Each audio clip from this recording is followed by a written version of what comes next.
Hi అండి, నమస్తే. Welcome to our channel. ఈరోజు రెసిపీ వచ్చేసి బేల్పూరి అండి. బేల్పూరి రోజు చేసుకునేలా కాకుండా కొంచెం మసాలా యూజ్ చేసి ఈ విధంగా ప్రిపేర్ చేసుకోండి, చాలా బాగుంటుంది. అందుకోసం ఇక్కడ 2 కప్స్ మరమరాలని ఇలా ఒక పెద్ద బౌల్లో తీసుకుని పక్కన పెట్టుకోండి.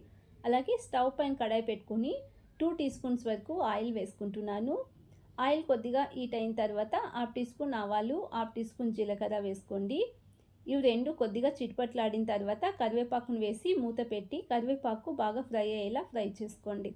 ఇలా ఫ్రై అయిన తర్వాత 4-5 పచ్చిమిరపకాయలను చిన్నగా కట్ చేసి రౌండ్గా వేసుకోవాలి.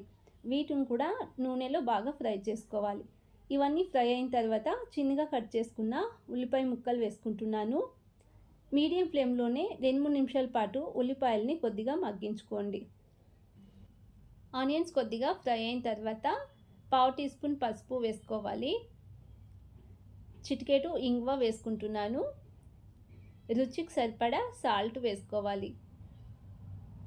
వీటిని 1 నిమిషం పాటు మిక్స్ చేసుకుని ఫ్రై చేసుకోండి. ఇందులోనే చింతపండు ముందుగా నానబెట్టి రసాన్ని తీసి వేసుకోవాలి. చింతపండు రసం వేసుకుంటూనే కొద్దిగా బెల్లాన్ని వేసుకుంటే టేస్ట్ బాగుంటుంది. ఇక్కడ కావాలి అనుకుంటే కొంచెం కారం కూడా వేసుకోవచ్చు. ఈ విధంగా మీడియం ఫ్లేమ్లోనే ఉడికించుకొని ఆయిల్ సపరేట్ అయ్యేంత వరకు మిక్స్ చేసుకొని ఉడికించుకోండి. ఇప్పుడు స్టవ్ ఆఫ్ చేసేసి పక్కన పెట్టుకోవాలి.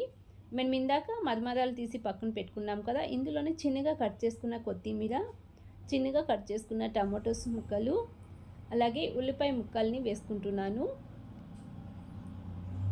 ఇందులోనే మసాలా మనం ఇందాక ప్రిపేర్ చేసుకున్న మసాలాను వేసుకుని ఈ మసాలా మరమరాలు పట్టేలా బాగా మిక్స్ చేసుకోండి. ఈ విధంగా మిక్స్ చేసుకుని ఇందులోనే పుట్నాల పప్పు పౌడర్ని 3 టీ స్పూన్స్ వరకు మిక్స్ చేసుకుంటూ మధ్య మధ్యలో వేసుకుని మిక్స్ చేసుకోండి. ఈ విధంగా మిక్స్ చేసుకుని మూత పెట్టి 2 నిమిషాల పాటు పక్కన పెట్టుకుంటే ఈ మసాలా మరమరాలకు పట్టి చూడండి, మసాలా బేల్పూరి రెడీ అండి. ఈ విధంగా ఒకసారి ట్రై చేయండి.